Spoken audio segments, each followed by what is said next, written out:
The marble floor of the Ashford Grand Hotel gleamed under chandeliers that cost more than Carter Ashbourne earned in 3 years. He stood in the service corridor, mop bucket beside him, watching a creditor enforcement team sweep through the lobby like they owned the building which, legally, they were about to. A VIP suite dispute had erupted an hour ago, and now a family of 4 was being escorted out with luggage that cost more than Carter's annual salary, their reservation voided by a creditor hold flag that appeared in the system overnight. Maisie Dunlop stood at the front desk, her fingers frozen above the keyboard, her name tag slightly crooked from 12 hours of forced smiles.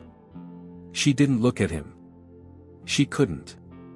The unpaid debt pressure wasn't theoretical. Anna Marie was walking out the door in tears, and tomorrow it would be her rent, her mother's medication, her job. Carter knew this because he had designed the trap that was about to spring, though no one, not Maisie, not the investors, not even the creditor team, knew he held the key to everything. He had taken this job for a reason that didn't match his wages, and tonight that reason was breathing down his neck. The romance growing between them in midnight staff corridors had become a liability he couldn't afford, yet couldn't abandon. Somewhere in this building, Bennett Lockridge was smiling, and soon Maisie would face a humiliation so public, so calculated, that even Carter's careful plans might not be enough to reverse it.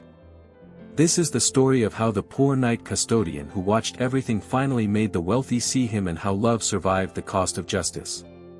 The truth is coming, and it will change who you believe has power. Midnight at the Ashford Grand always belonged to 2 different worlds. Above, the penthouse suites glowed with amber light and the clink of crystal that cost more per glass than Carter made in a week. Below, in the service corridors where the carpet grew thin and the air smelled of industrial cleaner, he pushed his mop bucket past doors that required keycards he would never possess. The VIP suite dispute had started as a whisper: guest services calling security, security calling management, management calling someone whose number wasn't in the official directory. Carter paused outside the service entrance to the royal suite, his ear trained by 3 years of listening to what the rich didn't think the poor could hear. A man's voice, polished and patient, explained that the guests' credit arrangement had been restructured and that the hotel regretted any inconvenience. The guest, a tech founder whose company had just tanked, wasn't shouting yet, but Carter heard the shift in his breathing, the panic of someone discovering that money could evaporate mid-sentence. What struck Carter wasn't the dispute itself, but the paper the manager carried, a printed list with staff photos and names, labeled "Do Not Serve a Creditor Protocol." His own face wasn't on it. Not yet. But Maisie's was, her employee ID circled in red ink that looked like blood in the fluorescent light.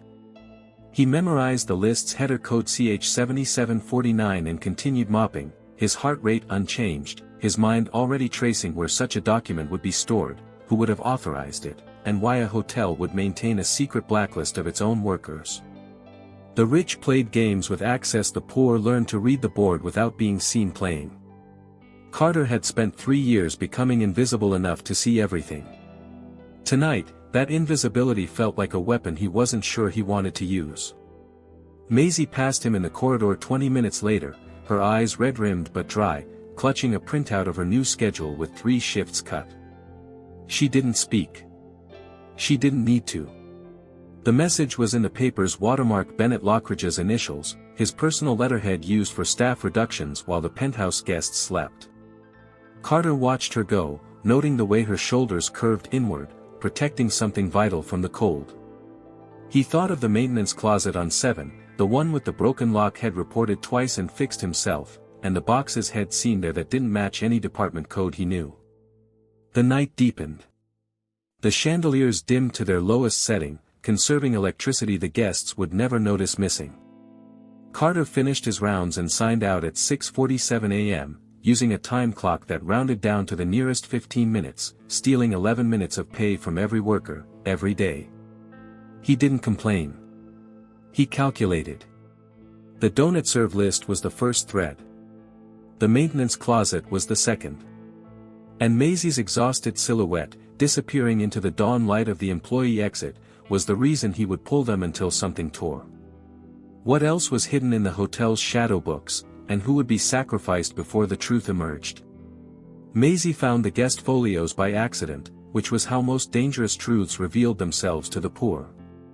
She was covering a double shift, her own plus a knows-how colleagues, because the stability plan hadn't yet stabilized her rent or her mother's new medication dosage. The front desk computer required her master key to access archived records, a privilege she had earned after 2 years of perfect attendance and never once mentioning the guest who'd grabbed her wrist in the elevator. The system lagged as she searched for a misplaced reservation, and in the loading gap, a folder labeled creditor hold priority flickered open before snapping shut. She shouldn't have seen it. She knew she shouldn't have seen it. But the poor develop reflexes for catching what falls through cracks: the dropped coin, the overheard password, the file that opens for 3 seconds before the system corrects itself. Maisie waited until her replacement arrived, then stayed an extra 40 minutes, claiming she was balancing the drawer. She wasn't. She was searching for patterns in the chaos of guest records, her fingers moving with the desperate precision of someone who'd learned that information was the only currency the rich couldn't counterfeit. The folios marked creditor hold shared no obvious common thread: a retired judge, a single mother with 3 children, a tech executive whose company had just iPod, an elderly couple celebrating their 50th anniversary. Different floors, different rates, different reasons for staying. But all shared one invisible marker, a code in the payment field that didn't match any standard billing reference, a string of numbers that appeared in the memo line of their deposits. Maisie copied 12 of them into her phone's notes app, her thumb cramping, her heart hammering against her ribs like a bird in a cage. The code appeared in her own personnel file too, she discovered, buried in the emergency contact field where no emergency contact would ever look. She was marked. They were all marked. The hotel wasn't just a hotel, it was a ledger, and they were entries in a debt structure they hadn't agreed to join. She thought of Carter, his unusual calm when she mentioned money troubles, his precise questions about how the hotel processed unusual payment arrangements. Had been planting seeds she hadn't recognized as questions. Now she had answers that didn't yet form a question. The night manager found her at 11 p.m., asked why she was still logged in, and she lied with the fluency of the desperate, claimed she was checking a guest complaint about billing. He believed her because poor women lying about work were invisible. It was poor women telling truth that became threats. Walking home through streets that grew more dangerous as her paychecks grew smaller, Maisie realized the creditor hold meant something worse than debt. It meant the hotel could take away not just money, but place, belonging, the right to sleep under a roof. Bennett Lockridge's stability plan was starting to look like a hostage arrangement. Who else carried the hidden code, and what would happen when the creditor decided to collect? Bennett Lockridge did not announce the stability plan in the ballroom where the board met, with its view of the harbor and its coffee imported from a single estate in Guatemala. He announced it in the basement staff cafeteria, standing on a folding chair because someone had forgotten to bring the podium, speaking into a microphone that buzzed with feedback no one fixed. The contrast was deliberate. Carter recognized the technique from his previous life: the strategic choice of venue to signal power, the casual dress shirt with the 800 shoes visible when he stepped down, the way he said "we're all in this together" while standing on furniture the staff weren't allowed to sit on during breaks. "Restructuring is painful but necessary," Bennett said, his voice carrying the smooth patience of someone who'd never waited for a bus in rain. "The Ashford Grand has legacy obligations that no longer serve our guest experience." Carter watched from the doorway, his mop bucket blocking the fire exit as required by regulations Bennett's team would ignore if convenient. He noted the weasel words: legacy obligations meant workers with seniority, guest experience meant profit margin, we're all in this together meant the poor would fall first to cushion the landing. The cuts came as predicted: night housekeeping reduced by 40%, the oldest laundry staff reassigned to on-call status with no guaranteed hours, the part-time receptionists, mostly single mothers, told their positions were being evaluated. Maisie stood in the third row, her hands clasped so tightly her knuckles showed white against her brown skin. She had 3 days to produce her mother's new care coverage documentation or lose the hotel's supplemental insurance, a benefit she had been promised was secure when hired. Bennett mentioned flexibility and adaptability and rising to the occasion, words that sounded like virtue when applied to people who couldn't afford to refuse. Carter counted the cuts: 23 positions eliminated, 19 of them held by workers who lived in the zip codes the hotel's shuttle didn't serve. The math was elegant in its cruelty: save $340,000 annually by removing the poorest workers, then claimed the savings as operational efficiency in the investor report. Bennett smiled when he finished, not at the staff, but at something only he could see: the future where this hotel was his entirely, debt structure and all. Carter smiled back, a small, careful expression that didn't reach his eyes, because he had already seen the boxes on 7, already traced the creditor codes, already knew that stability was a word the wealthy used while pulling out foundations. The meeting ended with vouchers for a free meal in the employee cafeteria, valid only on days when recipients were scheduled to work, which for the fired, meant never. Maisie found Carter in the locker room afterward, her face composed but her hands shaking as she buttoned her coat. "They're going to take my mother's coverage," she said, not asking for help, just stating weather, like rain. Carter handed her a coffee head bought from the machine that charged staff double what guests paid in their rooms. "Not if we find who really owes what," he replied, and the precision of his language, "who really owes rather than what they owe," should have warned her that he knew more than a custodian should. But she was too tired to hear the distinction, and he was too careful to emphasize it. The stability plan had revealed the battlefield. Now they needed to learn the rules of a game where the rich wrote the rules and the poor paid the penalties. What legacy obligations had Bennett actually inherited, and why did they require the poorest workers to disappear first? The maintenance closet on the 7th floor had a lock that Carter had broken 3 months ago by applying exactly the right pressure to the latch plate, then reported as intermittent to ensure no one prioritized fixing it. He entered at 2 a.m., during the shift change when security cameras recycled their storage buffers, carrying a penlight held between his teeth and the specific calm of someone who had done this before in other buildings, other cities, other lives he didn't discuss. The boxes were where he'd seen them, stacked behind industrial cleaning supplies that no one used because the hotel had outsourced janitorial services to a contractor who provided cheaper chemicals. They were labeled with department codes that didn't exist in the employee handbook: VACARC, CATRNGSUPP, SEC backup. Carter knew the hotel's actual organizational chart. These were fictions, cover stories for contents that needed to disappear into administrative fog. He opened VACARC first, expecting maintenance records. He found financial ledgers instead, bound in leather that smelled of money and mildew, recording transactions that predated Bennett Lockridge's involvement by 15 years. The entries were coded, but Carter recognized the structure: a chain of payments moving through shell departments, each one taking a percentage, each one creating a paper trail that led nowhere while the actual money flowed to a single creditor entity listed only as HOLDNGPR or ITY. He photographed pages with his phone, his hands steady, his breathing controlled. This was the architecture of the hidden creditor, the mechanism that allowed Bennett to control staff, tenants, and eventually the hotel itself without ever appearing to own the debt that drove every decision. The unpaid debt wasn't missing money, it was manufactured obligation, designed to create leverage rather than record liability. Carter found Maisie's name in the third ledger, her employee ID linked to a training bond she'd never signed, a $12,000 obligation that would be forgiven if she maintained satisfactory performance for 10 years. The performance standards were subjective. The forgiveness was discretionary. The trap was perfect. He found his own name too, but different, listed as Observer Custodial, with a note in Bennett's handwriting monitor. Possible asset or threat. They had noticed him watching. They hadn't realized what he was watching for. The closet's fluorescent light flickered, and Carter froze, but it was only the building's ancient electrical system, not security.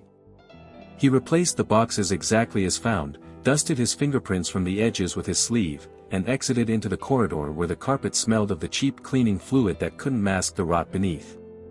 The ledgers proved the creditor arrangement was older than Bennett, which meant someone else had designed it, and Bennett had inherited or stolen it. Who was the architect of this trap, and did they still pull strings from somewhere the cameras didn't reach? The unpaid debt notice appeared on staff lockers 3 days after Bennett's announcement, printed on paper that matched the hotel's official letterhead but carried no signature, no return address, no explanation of origin. Carter found his tucked behind the ventilation grate he used to store his street clothes, a location no one should have known about unless they were watching him as carefully as he watched them. The notice stated he owed $8,400 in training and equipment costs, due within 30 days, with collection proceedings to follow if unpaid. The amount was specific, calculated to be large enough to threaten but small enough that legal defense would cost more than payment. It was not hotel mail. The hotel's official communications came through the employee portal, with digital signatures and case numbers. This was something else, a psychological weapon dressed as bureaucracy, designed to make the recipient feel hunted by an organization too large to fight. Carter studied the paper under the weak light of the locker room, noting the watermark that matched the creditor ledgers had photographed, the font that appeared in the creditor hold folios Maisie had found.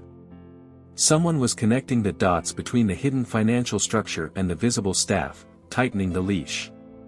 He thought of Maisie, who would have found her own notice by now, who would be calculating whether her mother's medication or her rent took priority if she lost this job. The poor did not have the luxury of moral outrage, they had the burden of immediate math.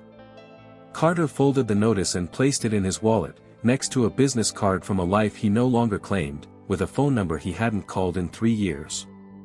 The notice was a test, he realized. Not of his ability to pay, could pay this 10 times over from accounts no one knew existed, but of his reaction. Would he panic? Would he confront management? Would he disappear, as so many targeted workers did, leaving gaps in the staff roster that Bennett could fill with more compliant labor? Carter did none of these. He finished his shift, mopping the lobby with particular attention to the corners where the marble met the carpet, where dirt accumulated that the rich never saw but the poor always cleaned. At 6 a.m., he passed Maisie at the time clock, her face pale, her hands clutching a similar notice. She had been asked to cover another double shift, she told him, because the fired workers' loads had to be absorbed. The notice demanded $6,200 from her, an amount that would consume 4 months of her post-rent income. "It's not real," Carter said, keeping his voice low, aware of the camera in the corridor's blind spot. "None of it is real. But they need us to believe it is." Maisie looked at him with the exhausted skepticism of someone who had learned that hope was usually just denial wearing better clothes. "How do you know?" she asked. Carter almost answered. He almost explained the ledgers, the chain of payments, the years had spent learning how debt could be manufactured as easily as furniture.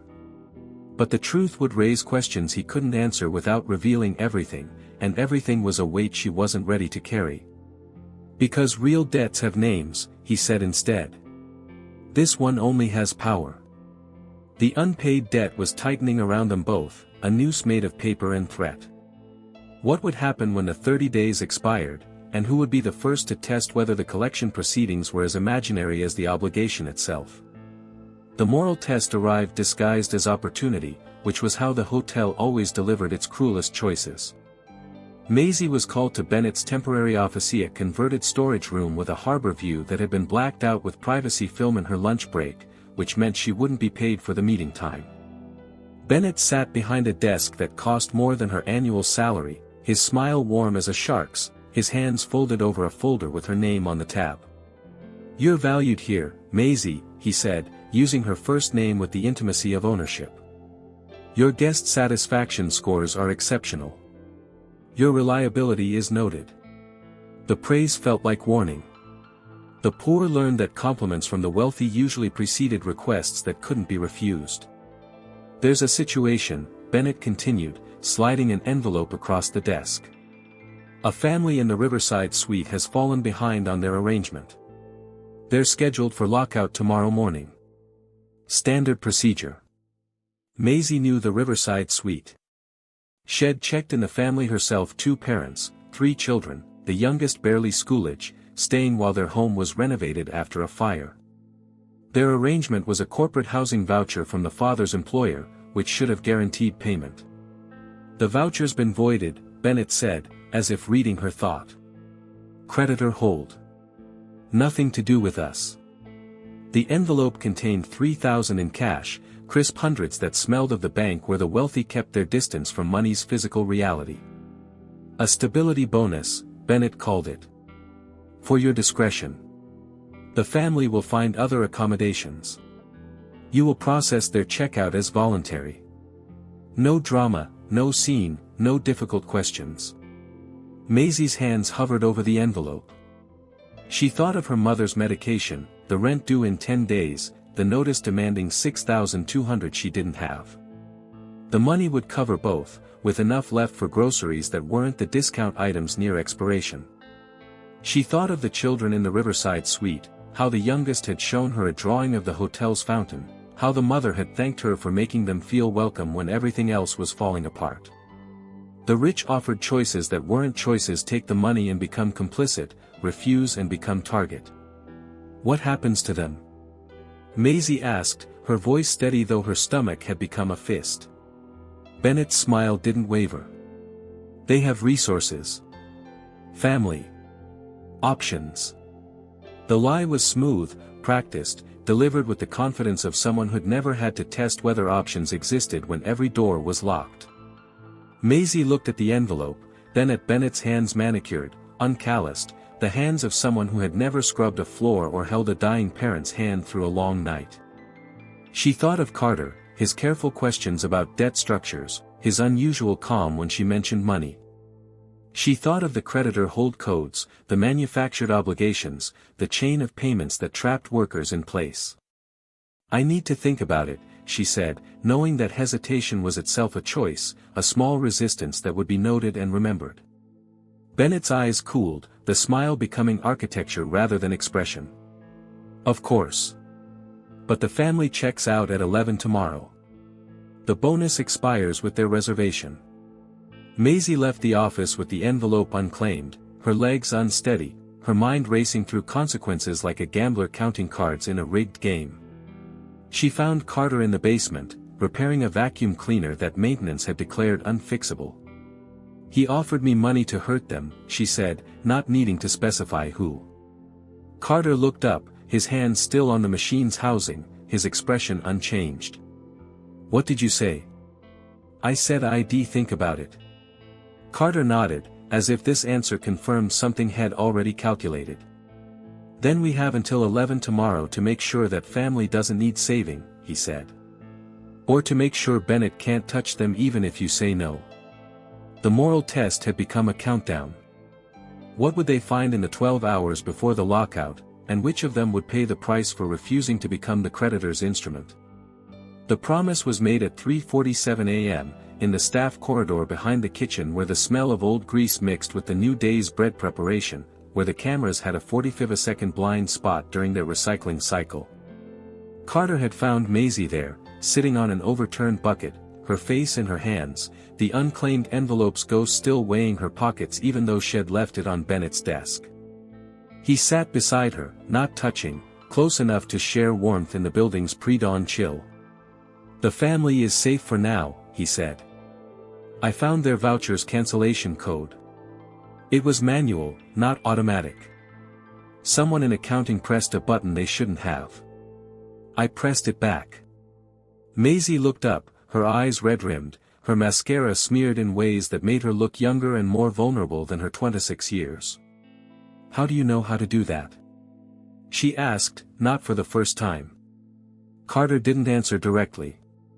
He never did when the truth would require explaining the life he'd set aside, the expertise he'd buried under a custodian's uniform, the careful construction of invisibility that allowed him to move through systems unseen. I know patterns, he said instead. And I know that Bennett's power depends on us believing we have none. They sat in silence, the promise forming without words, the way water finds its level. Maisie reached for his hand, her fingers cold, her grip desperate. If I lose this job, she said, I lose everything. My mother, my apartment, the chance to ever be more than this. Carter turned his hand to receive hers, his palm calloused from work he didn't need to do, his touch steady. You won't lose it, he said. Not because of me. Not because of us. The us was new, fragile, a glass word in a concrete world. They had been circling each other for months, conversations growing longer, silences growing comfortable, the particular intimacy of people who saw each other truly because the rich never looked at either of them. Now, in the dark corridor where the hotel's glamour couldn't reach, they made it explicit. "Whatever happens," Maisie said, "we don't let them make us weapons against each other. We don't let them buy our silence with fear." Carter nodded, though he knew the mathematics of her situation better than she did. The 6,200 notice, the threatened coverage, the rent due in days, these were precision instruments designed to break exactly this kind of solidarity. Love under such pressure became either armor or liability, and the line between them was thin as the paper of the debt notices. "There's more," he said, the words careful, measured, revealing only what he must. "The creditor arrangement. It's bigger than Bennett. Older. Someone designed this system to trap workers, not save the hotel. I need to find who." Maisie studied his face in the dim light, seeing something she hadn't before, not just calm, but controlled anger, the kind that moved slowly and struck precisely. "You're not just a custodian," she said. It wasn't a question. Carter didn't confirm or deny. He squeezed her hand, stood, and pulled her up with him. "I need to be one for now," he said. "Until I can be something else without putting you in the crossfire." The promise held them both that they would survive this, that they would expose what needed exposing, that they would not become the creatures the hotel's hierarchy demanded. But promises made in staff corridors had a way of being tested in public spaces, under chandeliers, where the wealthy watched and judged. What would happen when their love became visible, and who would use it as leverage first? The records were rewritten overnight, as Carter had known they would be, but the speed and precision still impressed him with their cruelty. He arrived for his shift to find the maintenance closet on 7 sealed with a new electronic lock, the boxes removed, the ledgers had photographed existing now only in his phone's encrypted storage and his memory. More disturbing was the staff bulletin board, where new policy clarifications had appeared, printed on the same paper as the debt notices, announcing that recent billing irregularities had been traced to employee error and that corrective action was being taken. The poor were being blamed for errors that protected wealth. Carter read the list of retrained staff, 3 names, all from the lowest pay grades, all with histories of filing complaints about working conditions. They were being positioned as scapegoats for a system they hadn't designed and couldn't have accessed. Bennett's fixer had been thorough. The creditor hold codes had been scrubbed from the visible system, replaced with generic payment processing flags that didn't trigger automatic reports. The family in the Riverside suite had been moved to a different hotel. Carter had traced the transfer, their voucher mysteriously reinstated after Maisie's refusal, as if to demonstrate that resistance was unnecessary because the wealthy would eventually be merciful. But Carter noticed what the fixer had missed: the chain of payments in the accounting system still carried the old routing codes, buried 3 layers deep in transaction metadata, visible only to someone who knew exactly where to look. The hidden creditor's leash had been loosened on the surface but tightened below. He found Maisie at the front desk, her face composed but her hands trembling as she processed a checkout. "They know I looked," she said, when the guest was gone. "My system access has been restricted. I can't view folios older than 30 days. I can't run reports. I'm being blinded." Carter leaned on the counter, appearing to ask about a lost item, his voice low. "They've sanitized the surface. But the structure is still there. I need you to do something that might cost you what's left of your access." Maisie didn't hesitate. She had crossed a line when she refused Bennett's envelope, and she knew there was no returning to the safety of compliance. "What?" "The payment codes you copied. I need you to trace them across accounts that seem unrelated. Guest folios, vendor payments, utility bills. Look for the same string in different contexts." It was dangerous work, the kind that left digital fingerprints, the kind that got people fired or worse. But Maisie was already being punished for a morality she hadn't betrayed. She had nothing left to lose but the truth. "Tonight," she said. "After close. I'll use the training terminal in the basement. It's not monitored after midnight." Carter nodded, knowing he was asking her to risk everything while he kept his own secrets. The asymmetry of it gnawed at him, but the plan required it. He needed her visible, searching, while he remained invisible, protecting. The romance that had promised solidarity was becoming a tactical arrangement, love repurposed as operational security. He hated it. He needed it. "Be careful," he said, the words inadequate, the emotion behind them vast and unexpressed. Maisie smiled, small and fierce. "I learn from you," she said. "Watch everything. Trust no pattern that seems complete." She began her trace at 12:15 a.m., while Carter patrolled the lobby, his mop bucket a prop, his attention on the cameras that watched the front desk. The fixer had been good, but Maisie was better than they knew, and she had something they didn't: the desperation of someone fighting for her mother's life, which sharpened perception beyond professional skill. She found the first connection at 1:30 a.m. the same payment code from the creditor hold folios, appearing in the hotel's utility bills, siphoning 3% of every electricity payment to an account labeled maintenance reserve. She found the second at 2:45 a.m. the code in vendor payments for linen service, diverting funds to quality assurance. Each discovery was a small explosion, proof that the hidden creditor wasn't just holding debt but actively bleeding the hotel's operations, creating the instability that justified Bennett's control. At 3:20 a.m., she found something that made her stop breathing. The code appeared in her own payroll record, in the deductions field, taking 47 from every paycheck for benefits administration.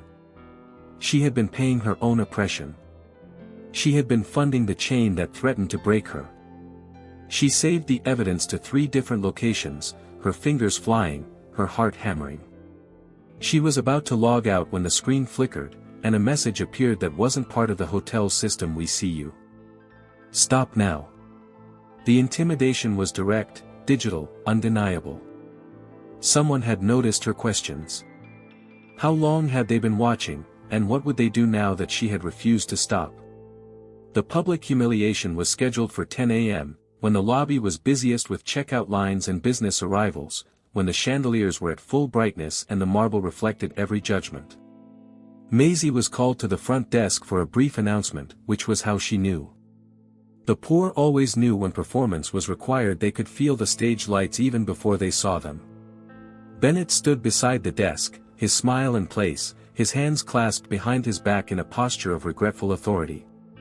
Beside him, the regional manager held a folder that Maisie recognized: her personnel file, thickened with documents that hadn't existed yesterday. "Staff and valued guests," Bennett began, his voice carrying to the mezzanine, "we must address a situation of trust." Maisie felt the eyes, hundreds of them, guests pausing with luggage, colleagues freezing in doorways, Carter watching from the service entrance with his mop bucket, his face a mask. "Maisie Dunlop has been a dedicated employee," Bennett continued, the word dedicated landing like an accusation. "However, recent irregularities in guest billing have been traced to her terminal access. Errors that cost this hotel significantly. Errors that suggest carelessness, at best." The lie was elegant, specific enough to wound, vague enough to deny. Maisie opened her mouth to speak, to explain the creditor hold codes, the payment tracing, the manufactured debt, but Bennett raised a hand, the gesture of someone stopping a servant. "In the interest of transparency, we're implementing immediate corrective action. Maisie is reassigned to overnight housekeeping, effective immediately. Her front desk privileges are revoked pending review." The demotion was a death sentence dressed as discipline. Overnight housekeeping paid 40% less, required physical labor her mother's care schedule wouldn't accommodate, and removed her from the public areas where she might be believed. It was designed to break her, to make her quit, to erase her without the legal complications of firing. The guests watched, some with sympathy, most with the detached curiosity of people watching theater they didn't need to understand. Her colleagues watched, some looking away, a few too few meeting her eyes with silent rage. Carter watched, his hands gripping his mop handle with controlled force, his expression unchanged, his mind already calculating consequences. Maisie felt the shame rise in her throat, hot and metallic, the particular humiliation of being punished for crimes committed against her. She thought of the envelope she'd refused, the family she'd saved, the evidence she'd gathered. She thought of speaking now, of shouting the truth to the marble and the chandeliers, but she saw Carter's almost imperceptible head shake. Wait, not yet, and she understood. This was Bennett's move. Theirs would come. I accept the reassignment, she said, her voice steady though her soul was screaming. I look forward to the review. Bennett's smile flickered, the first crack in his performance. He had expected tears, pleading, the public collapse that would confirm her guilt. She had given him dignity instead, and dignity was a weapon he didn't know how to counter. The crowd dispersed, the moment over, the narrative set: poor woman disciplined for poor work, wealthy management maintaining standards.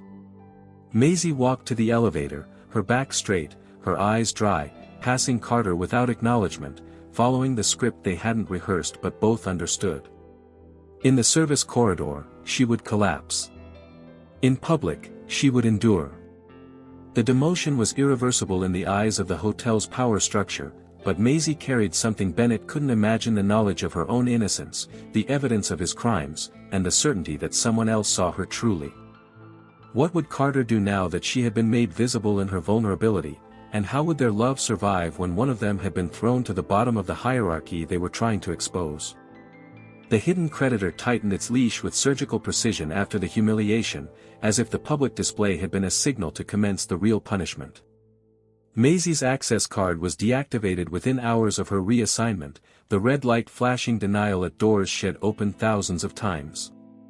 Her schedule was optimized for efficiency, meaning she was assigned to floors 12 through 15, the highest in the building, with no service elevator access during peak hours, forcing her to climb stairs with heavy carts while her knees remembered the front desk's carpet.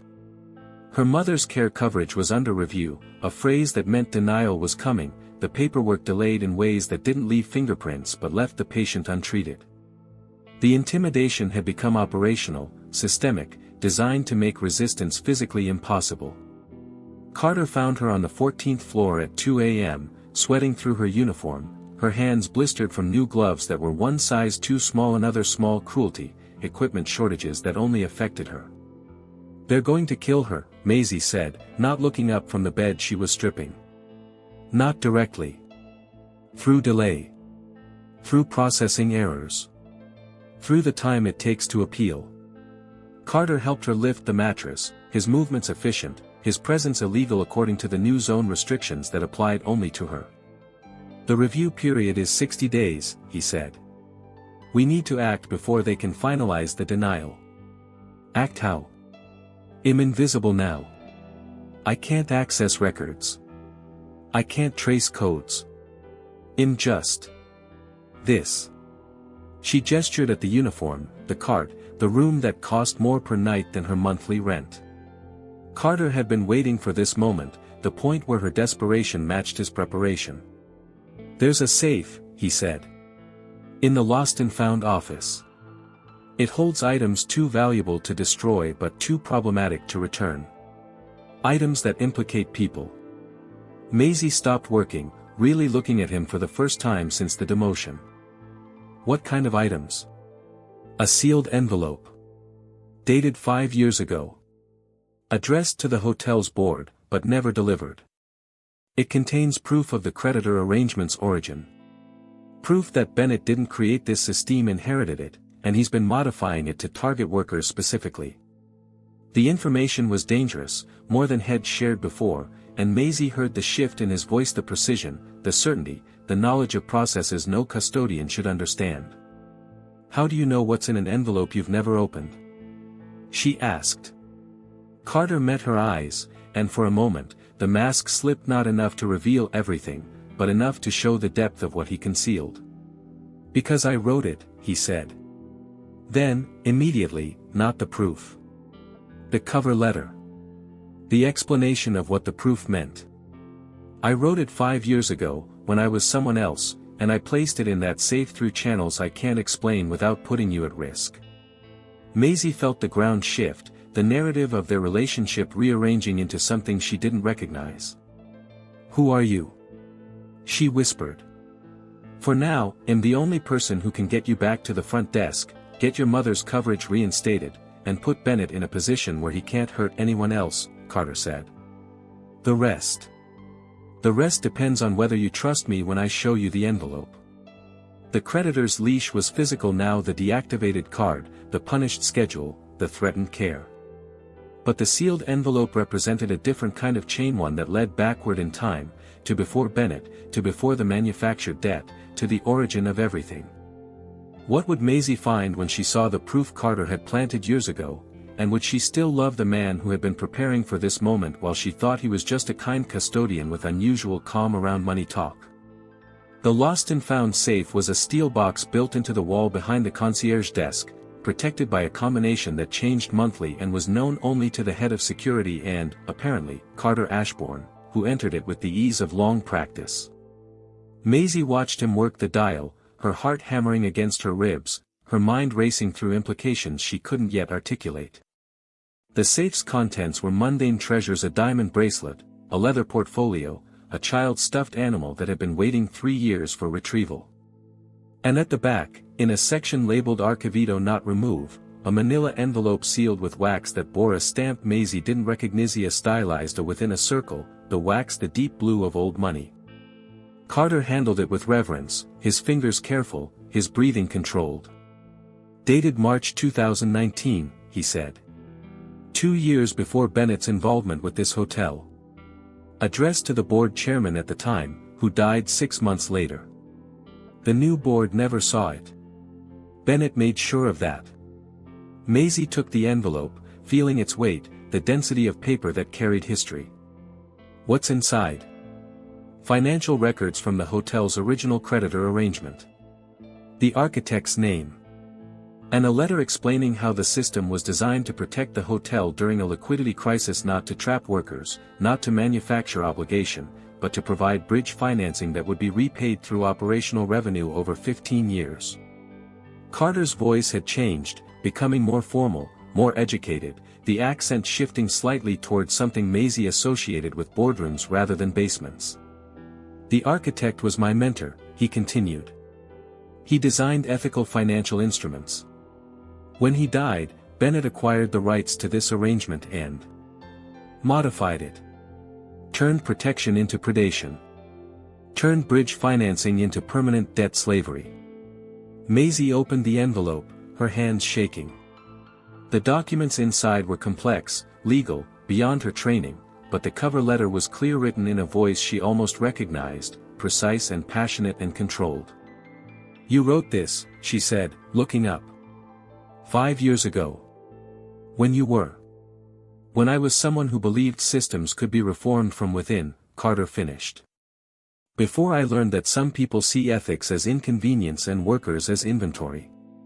Before I decided that the only way to stop them was to become invisible enough to see everything, and to prepare for the moment when visibility would matter.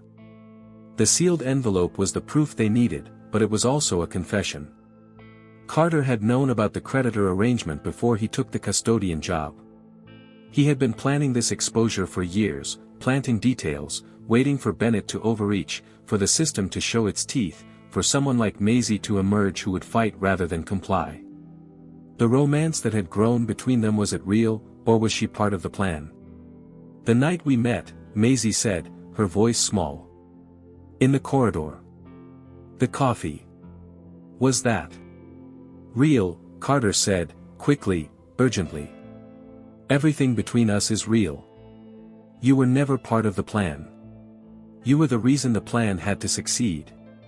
But the doubt had been planted, and Maisie knew from her work at the front desk that once certain seeds were sown, they grew whether you wanted them or not. The envelope's proof was 5 years old. The debt notices were current. The gap between them needed to be bridged with something more than historical documents. We need to show that Bennett knew, she said. That he intentionally perverted the system. The envelope proves the original intent, but we need his fingerprints on the weaponization. Carter nodded, relief visible in his shoulders, slight relaxation. There's a ledger page missing from the records I photographed.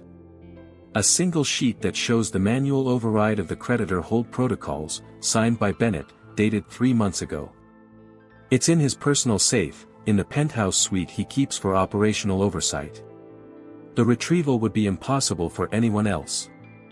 For Carter, who had spent 3 years mapping the building's blind spots, learning the security rotations, becoming invisible difficult, but not impossible. But it would require exposure. He would have to enter spaces where custodians didn't belong, risk recognition, risk everything he'd built. "I'll get it," he said. "Tomorrow night. While he's at the investor dinner." Maisie held the envelope, feeling its edges press into her palms. The proof of the past was in her hands. The proof of the present would require Carter to step into the light. What would be left of their love when she saw him fully, and what would Bennett do if he caught the ghost that had been haunting his perfect system? Maisie traced the payment codes because she couldn't sleep, because her mother's review had been extended another 30 days, because the stairs of floors 12 through 15 had become a rhythm of rage that she couldn't escape.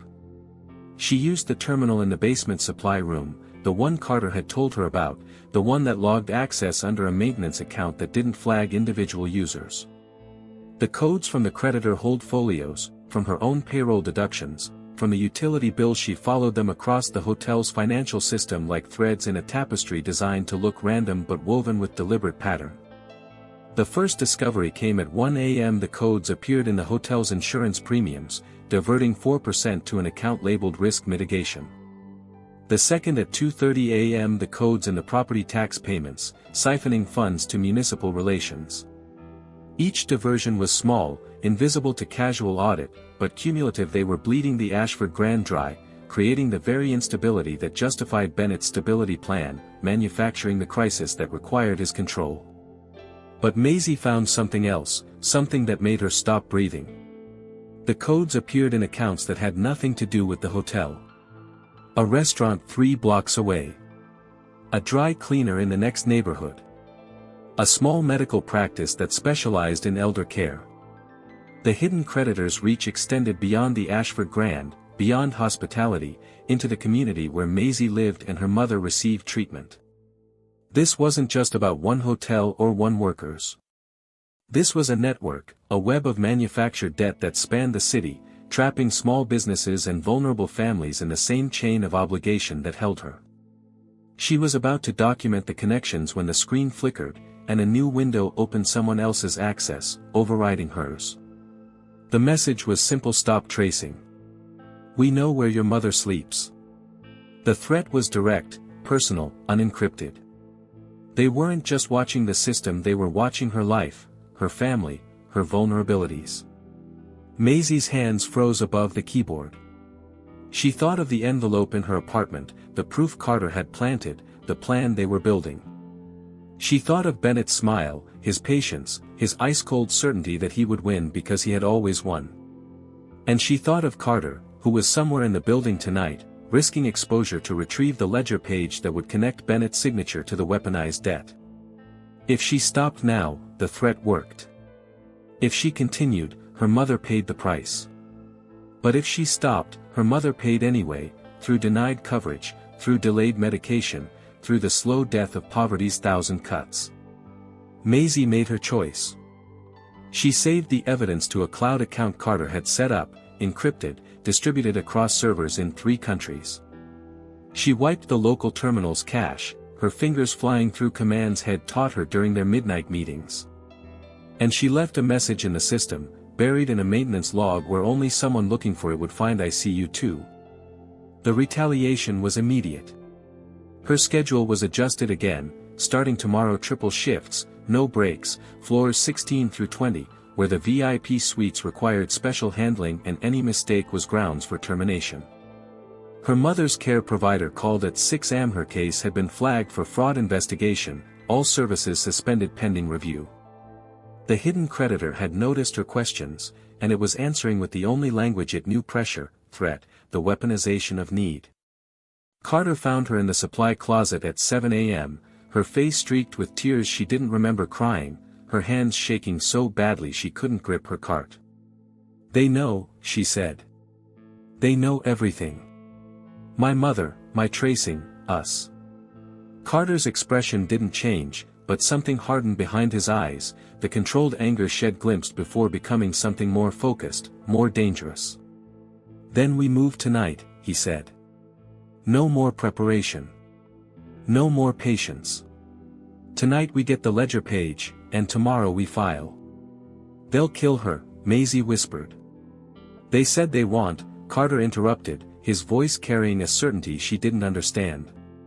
Because by tomorrow, they won't control the narrative anymore. And because I've already made sure your mother's care is covered, regardless of what happens to us. Maisie stared at him. How? When? 5 years ago, Carter said. When I set up the original donor fund. When I made sure that the people this system would hurt most had protection the system couldn't touch. Your mother has been covered since before you started working here. Bennett just doesn't know it yet. The revelation was too large, too complex, landing on her exhaustion like a physical weight. Who are you? She asked again, not expecting an answer, not sure she wanted one. Carter touched her face, his fingers rough from work he didn't need to do, his touch gentle with love he couldn't fully explain. Tonight, he said, you'll know everything. But first, I need to get that ledger page. And I need you to be ready to run when I do. The hidden creditor had shown its teeth. The question was whether Maisie could trust the man who had been preparing for this fight since before she knew she was in it, and whether their love could survive the full weight of his secrets. Carter moved through the penthouse suite like he belonged there, which was the most dangerous part of the performance. He wore a maintenance uniform that matched the hotel's contractor service, a badge head clone from a discarded ID, and the particular confidence of someone who had spent years learning that most security was theater designed to reassure the wealthy rather than protect them. Bennett's personal safe was in the bedroom closet, behind a panel that looked like ventilation equipment. Carter had mapped its location 6 months ago, during a routine air filter check that had allowed him to photograph the room's layout. The combination was biometric, requiring Bennett's fingerprint, but Carter had prepared for this to a lifted print from a champagne glass discarded at a staff party, preserved in gel, activated with the conductive solution he carried in a pen-like casing. The safe opened at 2:47 a.m., while Bennett was 3 floors below, hosting investors with wine that cost more per bottle than Carter's monthly salary. Inside cash, jewelry, passports in 3 names, and the ledger page a single sheet, seemingly innocuous, showing the manual override of the creditor hold protocols with Bennett's signature and a date that matched Maisie's first discovery of the codes. Carter photographed it, replaced it exactly as found, and closed the safe. He was turning to leave when the bedroom door opened, and Bennett's fixer stepped inside, a woman with the flat eyes of someone who had learned to see people as problems to be solved. You're not on the service schedule, she said, not surprised, not alarmed, assessing. Carter didn't run. Running confirmed guilt. He smiled, the small, careful expression had perfected over 3 years of invisibility. Emergency call. HVAC alarm in the suite. I was just checking the vent panel. The fixer looked at the panel, then at Carter, then at his hands empty, clean, innocent. The alarm was false, she said. But since you're here, Mr. Lockridge would like to speak with you. Tomorrow. 10 a.m. His office. It wasn't an invitation. It was a summons, a recognition that Carter had been noticed, a move in a game that was accelerating beyond his control. Carter nodded, the custodian accepting instruction from Power, and exited through the service corridor, his heart rate elevated but his hands steady. He had the proof. He also had an appointment that would be a trap. He found Maisie in the basement, waiting where they'd agreed, her face pale with exhaustion and fear. I have it, he said, showing her the photo on his phone. Bennett's signature. The manual override. Proof that he weaponized the system intentionally. Maisie looked at the image, then at Carter, seeing something she hadn't before: the competence, the preparation, the years of work that had led to this moment. The fixer saw you, she said. She knows. She suspects. There's a difference. And tomorrow at 10 a.m., Bennett will offer me something. What? Mercy, Carter said. With poison strings attached. Hell recognize that I'm not what I seem, but he won't know what I am. Hell offer to make the debt notices disappear, to restore your position, to fix your mother's coverage. In exchange for silence, for cooperation, for becoming his asset instead of his threat. Maisie's hands found his, her grip desperate. "You'll say no." "I'll say yes," Carter said, and watched her face crumble. "Publicly. Officially. I'll accept his offer, sign his agreements, become his creature in every visible way. Because the only thing more dangerous than his knowing I'm a threat is his thinking he's neutralized me. And because I need him to admit, on record, that the debt notices are manufactured, that the creditor hold is discretionary, that his power depends on our compliance rather than any real obligation." The strategy was clear, elegant, and terrifying. Carter would sacrifice his visible integrity to gain invisible advantage.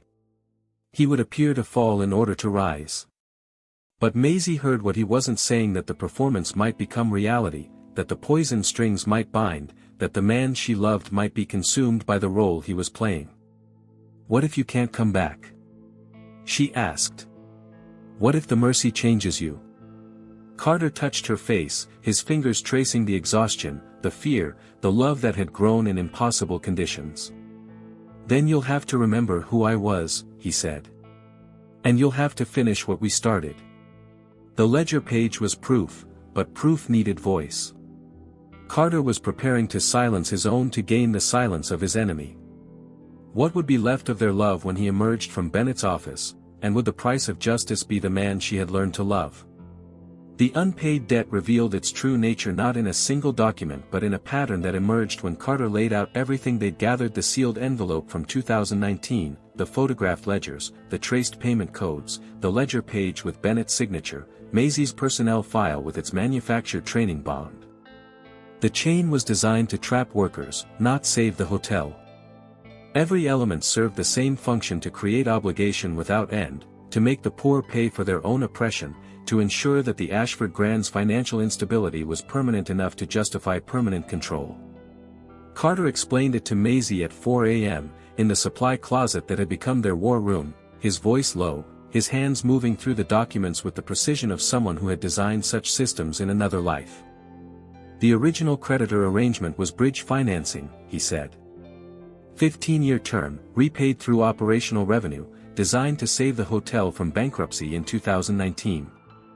My mentor created it to protect workers, not exploit them. The hotel would survive, the jobs would survive, and the debt would retire itself through normal business.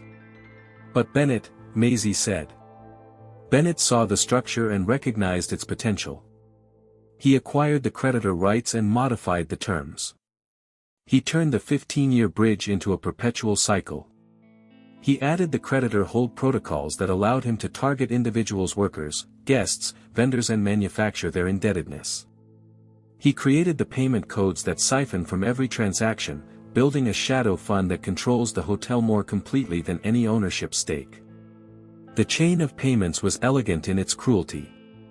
Every guest folio, every payroll check, every utility bill carried the hidden code, diverting small percentages to accounts that fed back into the creditor structure. The hotel was being bled to death by its own financial architecture, and Bennett was positioning himself as the only surgeon who could stop the bleeding by cutting out the workers, the poor, the vulnerable, and claiming the savings as his own operational genius. "The unpaid debt notices," Carter continued, "are the enforcement mechanism. They create individual crisis, personal desperation, that breaks solidarity. When you're fighting for your mother's medication, you can't fight for systemic change. When you're scrambling to pay a manufactured $6,000 obligation, you can't question why the obligation exists." Maisie thought of her own notice, the $6,200 demand, the way it had consumed her attention exactly as designed. "But the debt isn't real," she said. "It's not real," Carter confirmed. "But the consequences are. The eviction threats, the coverage denials, the schedule punishments, these are real because Bennett makes them real. The debt is fiction, but the violence it authorizes is fact." The revelation should have been liberating, knowing that the weight crushing her was imaginary, but Maisie felt only rage. The years of fear, the humiliation at the front desk, the exhaustion of the triple shifts, all produced by a story that Bennett had written and forced them to live. "How do we break it?" she asked. Carter spread the documents across the supply shelf, creating a map of their evidence. The sealed envelope proves the original intent. The ledger page proves Bennett's intentional perversion. Your traced codes prove the ongoing operation. Together, they show a pattern of fraud, coercion, and systematic exploitation that violates labor law, financial regulation, and if we can prove the threats against your mother criminal statutes. But we need to file publicly, Maisie said, understanding. We need to make it impossible for him to bury this with private settlements or fixer interventions. Tomorrow, Carter said. After I meet with Bennett. After I get his admission on record. We file with the labor board, the financial regulator, and through a contact I still have the district attorney's office. The plan was set, the documents ready, the chain of proof complete. But Maisie heard the risk in Carter's voice, the weight of what he was preparing to do.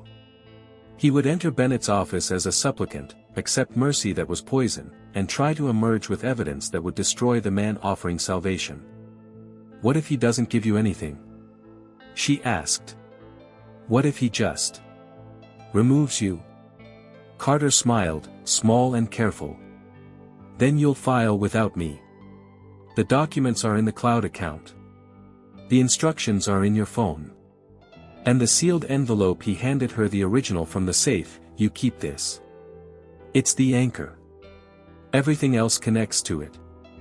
The unpaid debt had been designed to trap workers in isolation, but Carter had spent 3 years building connections that Bennett couldn't see.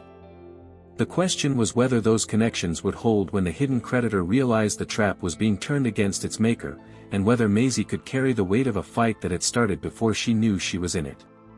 The shock identity reveal came not with a confession but with a recognition, the way a key finally finds its lock after years of searching.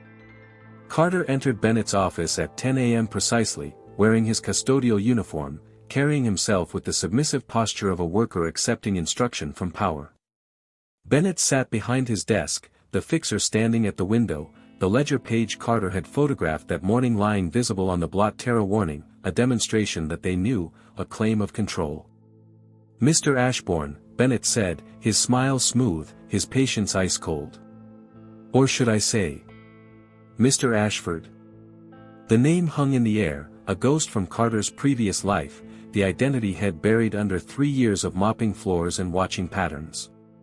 Bennett had done his research, or his fixer had, connecting the custodian to the financial architect who had designed the original creditor arrangement, who had disappeared after his mentor's death, who had been rumored to be building something in the shadows.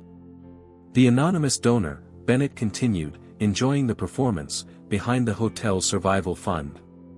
The phantom investor who kept this property afloat in 2019 when no one else would touch it. The man who wrote the letter in that sealed envelope, who planted the details that would eventually expose me, who took a custodial job to watch and wait and prepare. Carter didn't deny it. He stood straighter, the uniform becoming costume rather than identity, the 3 years of invisibility falling away like a shed skin. Yes, he said. I am the donor. I am the architect. I am the ghost who has been haunting your perfect system since you perverted it. The proof was in the planted details, the donor code A2019 that appeared in the fund's original charter, matching Carter's initials and the year of his intervention, the signature on the sealed envelope's cover letter, his handwriting, his voice, the timeline. Only the donor could explain how had known which workers to protect, which accounts to monitor, when Bennett would overreach enough to expose himself. Maisie had found the connections in the hours before this meeting, tracing the donor fund's disbursements through public records, recognizing Carter's careful language in the original trust documents, understanding finally why he had known so much about debt structures, why he had been so precise in his questions, why he had carried controlled anger for an oppression he had tried to prevent. You took this job, Bennett said, not asking, to destroy me. To save what you were destroying, Carter corrected. The hotel. The workers. The possibility that this place could be something other than a machine for extracting wealth from the poor. The fixer moved from the window, her hand near her pocket, but Bennett raised a finger, stopping her. He wanted this conversation, this victory, the pleasure of offering mercy to the man who had tried to stop him. I can make the debt notices disappear, Bennett said. Restore your girlfriend's position. Ensure her mother's care. In exchange for your silence, your cooperation, your signature on documents admitting that your donor fund was actually a fraudulent scheme and that you've been attempting extortion. The poison strings were explicit. Now confess to crimes he hadn't committed, betray the workers he'd protected, become the scapegoat that would allow Bennett to survive the exposure. Carter reached into his pocket and withdrew his phone, placing it on the desk. I'm recording, he said. And I'm declining. But I wanted you to say it. I wanted the offer of mercy in exchange for perjury on record. Because the only thing more dangerous than your knowing I'm a threat is your thinking you could buy me. Bennett's smile flickered, the ice cracking. You have nothing. The envelope is old news. The ledger page is your word against mine. The traced codes could be employee error. I have the district attorney, Carter said. I have the labor board. I have the financial regulator.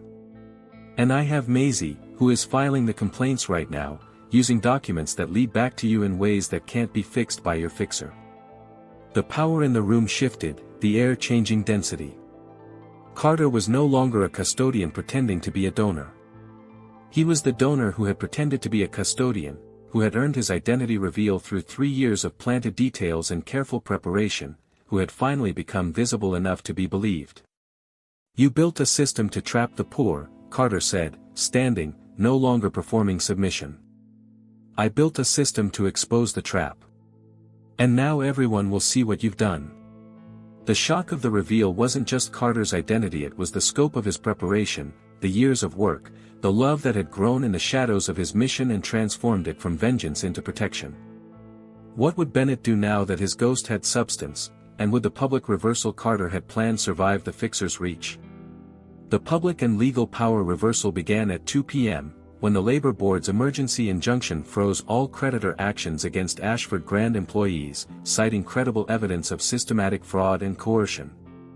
It continued at 3:30 p.m., when the financial regulator announced an investigation into irregular payment routing practices at the hotel, effectively freezing Bennett's access to the shadow accounts. By 4 p.m., the district attorney's office had issued a statement acknowledging active review of potential criminal charges related to debt manipulation and witness intimidation. The mechanism was public, legal, and irreversible, precisely the kind of exposure that couldn't be settled privately, couldn't be fixed by fixers, couldn't be buried under non-disclosure agreements. Carter had designed it this way, 5 years ago, when had established the donor fund with provisions that would trigger automatic regulatory scrutiny if certain patterns emerged.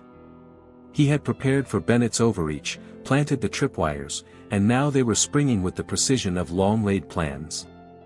Bennett fell publicly, not dramatically, but with the slow inevitability of a structure whose foundation had been removed. The investors, notified of the regulatory freeze, demanded emergency meetings. The board, learning of the sealed envelope and the original creditor arrangement's perversion, initiated termination proceedings. The fixer disappeared, her employment concluded, her whereabouts unknown, her loyalty proving as conditional as the debt she'd helped manufacture.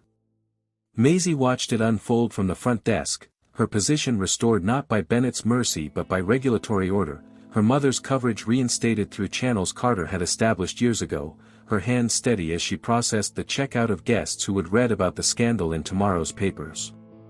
Carter found her there at 6 p.m., no longer in his custodial uniform, wearing clothes that matched the man had been before, the architect, the donor, the ghost made flesh. Is it over? She asked, though she knew it wasn't. Bennett is finished, Carter said. The system he built is exposed.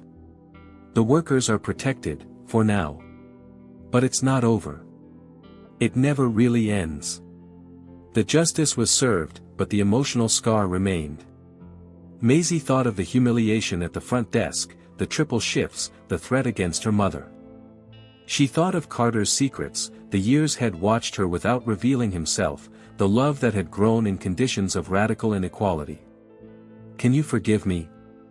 Carter asked, the question she'd been waiting for. For the hiding.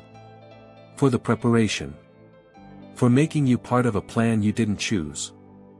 Maisie looked at him, the man who had mopped floors to save her, who had carried controlled anger until it could be useful, who had learned that love and justice could be the same thing but never easily. "I can forgive the hiding," she said. "I'm still learning to forgive the years you knew me without my knowing you. But I love you." And that survived. Scarred, honest, and changed. The power reversal was complete in the public sphere. Bennett disgraced, the creditor arrangement dismantled, the hotel under new stewardship that included worker representation. But in the private sphere, in the space between them, the reversal was still ongoing. The shift from hidden to seen, from strategic to vulnerable, from custodian and receptionist to two people who had chosen each other across the lines of a war they hadn't started. "What now?" Maisie asked. "Now we build something visible," Carter said. "No more shadows. No more waiting. A hotel that works for everyone who makes it run. And a life where we don't have to hide to be safe."